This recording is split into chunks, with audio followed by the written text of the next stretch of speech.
Hey everyone, welcome to Freeway Films, where I talk about movies on my way to my real job, where I make money, to pay for my extravagant lifestyle, Chipotle and Redbox rentals. I'm your host Steve. On today's episode, The Dark Knight Trilogy. Or should I say, The Dark Knight Trilogy. Or something like that. Batman voice.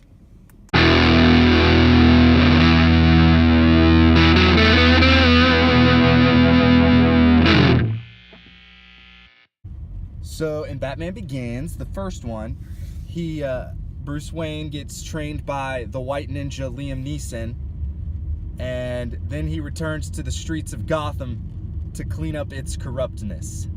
He is unsuccessful at cleaning up the streets of Gotham, but he is successful at stopping some water terrorism.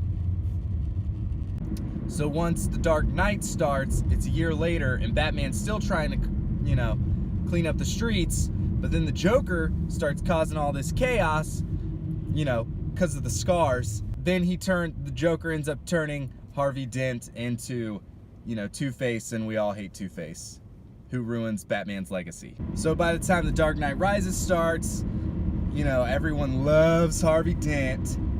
And then they, because of that, they have this false sense of security when Bane comes to town and holds the city hostage. The Dark Knight Trilogy is arguably the best superhero trilogy ever made. It definitely has the most memorable villains, for sure. We'll be doing Bane for the rest of our lives. Whoa, don't get wrecked, Steve. And the fact that most of us remember every word that the villains say, it kind of proves the writing is, perfect. I even taught my 3-year-old daughter how to say, "No, I got 2 scars." I will say the biggest problems for me, at least, and this is just for me, is that the movies kind of they doubled down on Bruce Wayne being a more fight ninja. They made Batman a fight ninja and less sneaky snoop ninja. And he's the world's greatest detective, so I would have liked to see more detecting. I think it'd be nice to see Batman as more Sherlock Holmesy and less Jacques Clouseau. Not that Batman's really Jacques Clouseau. It felt like Batman sort of figured out the villainous plot twists and all of the craziness with the audience. As the audience, Batman should be ahead of us. He should be revealing the villainous plot twists to us.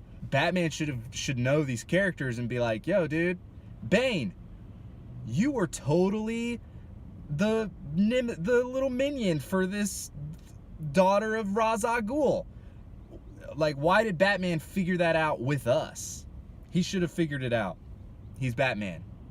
So I saw Batman Begins and Dark Knight Rises in theaters, but not The Dark Knight. And that's shameful. And I regret it. So if you haven't seen, these movies yet, you should definitely see them. And you should feel regretful that you haven't seen them, because they're fantastic. Yeah, you should do it now. As soon as you watch all of the videos on Slapdash Studio, you should go watch all of the Dark Knight movies and love them like I do. Anyways, the Dark Knight Trilogy. Have you seen it? Do you love it? What do you think? Do you know anything cool about it? Let me know in the comments. And as always, click to subscribe, and you'll get plenty of great content every single week.